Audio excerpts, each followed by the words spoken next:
people experience when they both like it and they don't like it. Psychodrama helps to concretize and bring outward the inner roles and inner conflict that people sometimes have. Get clear, get moving, and get results. Shift the game that they currently are playing, right, to help them with the game they want to be playing. Yes, God, I hear you, but... Which game I'm playing right now? Hello, welcome to Action Explorations. My name is Anna Bobikova. Our topic today is the Game Plan Life Coaching. And my guest today is Joshua Lee. Hi, Joshua. Hey, Anna, how are you? New online education alert. If you're studying psychodrama and would like to learn it online with pre-recorded video formats, please check out actionexplorations.education. Watch for detailed announcement at the end of this video.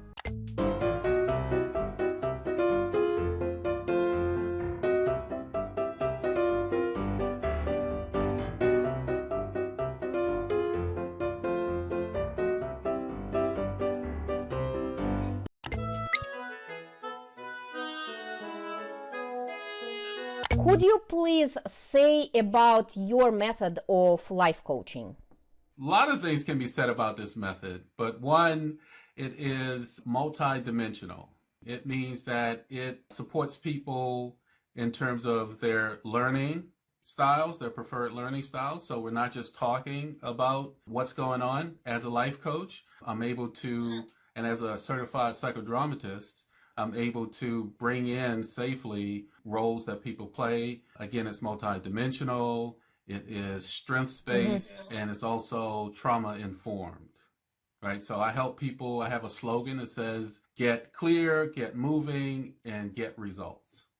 So when you tell it's strength-based, could you please clarify and tell a little bit more about that? As a coach, I'm always looking for what's working in people's lives. We bring those strengths and resources that people already have to the conversation. So I'm not messing with that. They come to me because there's a particular part of their lives that's not working, right? Or they feel stuck, or in activity that they're not able to get over the hump with, right?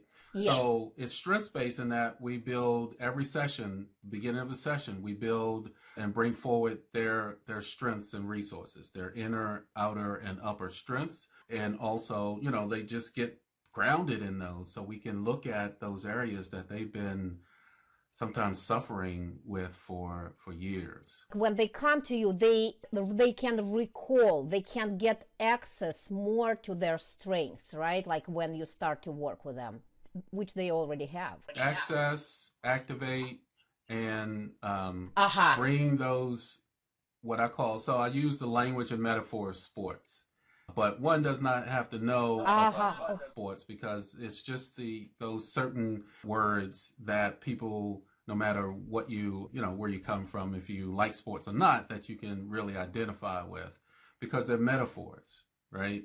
And so we help people to sort of shift the game that they currently are playing, right, to help them with the game they want to be playing. How do you utilize psychodrama in your life coaching? When I got started with psychodrama about 10 or 12 years ago, my primary trainer, Kathy Nugent, said to me, "Oh my goodness, Joshua, I can see you presenting at the national conference with this model." And of course, I really didn't know this paper and pencil version of the game plan that had stick figures in it could really come alive by bringing in psychodrama. So the foundation of the game plan coaching method is roles, role theory. Role theory talks about, and J.L. Marino was the creator of psychodrama, roles are the embodiment of the behaviors that we see, right? And so I have a basic framework of the game plan, fans, coaches, referees, and teammates that I say every person has these at least 4 elements that are involved with their game, right?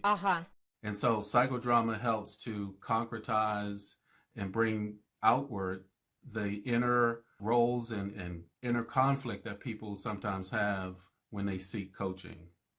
Okay, I can give you examples and so forth. Yes, uh-huh. There's a young man I'm working with now who is, according to his family, he's always the go-to person. For himself, he feels like he has failed a lot. And this guy is so creative. I mean, artistic, martial arts, just the whole music. But for himself, he lets himself down. We started his conversation and he shares his story. The game plan is a framework to help people tell their stories in action. The story is unfolding. He's realizing that he needs to have more critical voices in his conversations with people. Everyone's praising him. They are acknowledging him. It wasn't until we concretized that part of his life in the referees area, and we'll talk more about that, of course, but referees can sometimes be critical, but they point to and they hold the player accountable.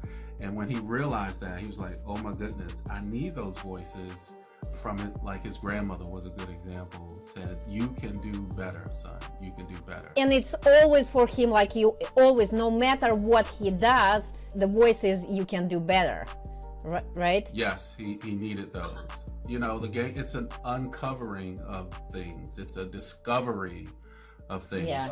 I call people playing their games, I sort of have to remind people when I talk about games, it's not in the usual sort of competitive or even clandestine kind of games that people play with each other.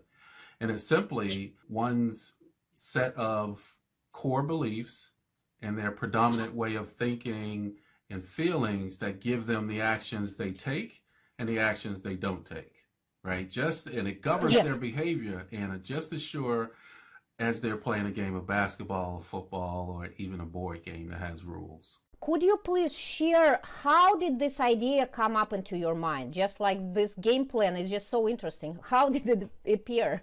Yeah, you know, I was working in a school in Baltimore as a social worker, and it was dealing with young people who were kicked out of their regular schools and had to come to an alternative school. And these young people are very ingenious, they're crafty, and, you know, they broke the rules. And so to keep their attention and to keep them coming back to receive services, I had to be very creative.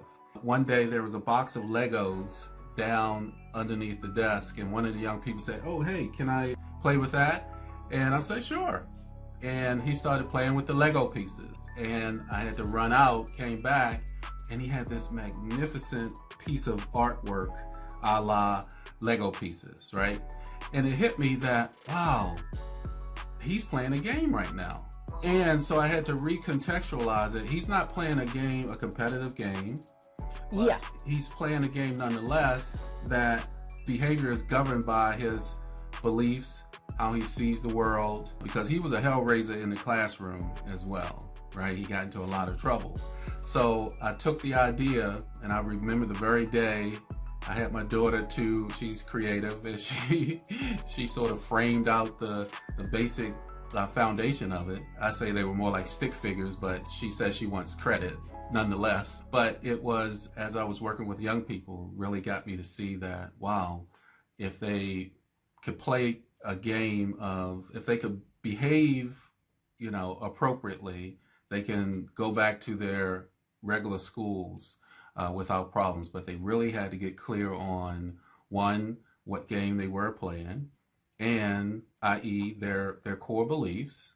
Do they care enough about the people in their lives, such as the grandmother who's taking care of them and so forth, to alter their behaviors, right? So about 15 years ago, I started with that concept, that idea, and it has developed since then. How do you use sociometry in this life coaching?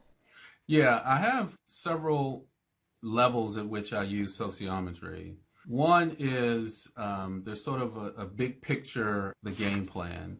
When I work with companies and organizations, again, I have, just imagine a rectangle that has four corners, of course, right? And at each corner, there is a specific role that's at each corner, right? So fans, coaches, and teammates, right? Each one gives a different perspective on the game itself, right? So whatever the client is coming into coaching for, or whatever I'm supporting the organization to deal with, we call that the game. And sociometry is about making choices, exercising your preferences to either move towards someone or something, or move away from someone or something, right? So when I set up the four corners, I have people who want to explore what the fans' role is all together. So those people all come together, and we go around the board that way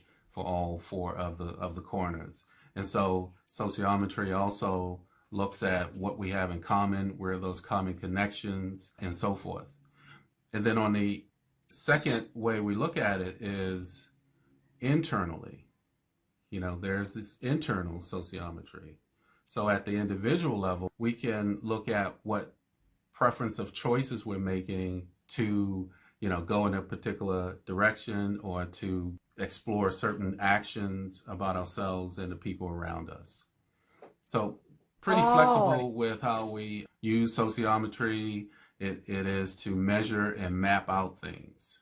I have additional question. Is it correct that you use this life coaching for the groups and individually too? So it works both. It just also when you describe these four corners and four different like roles, how they see, it reminds me the like evaluation which human resources uses, like this 360 degrees when you look on yourself. Yeah, that's when we're dealing with organizations, that's sort of at the systemic level. What are the people who are the fans to this organization? What do they have to say, right, about how you all are playing the game you're playing, or how you're going about the business and getting results on a daily basis? I do want to say that a particular tool, sociometric tool that I use, is the diamond of opposites. Look at ambivalence, the mixed thoughts and feelings we have about a particular person or thing or situation, right? And there's this tension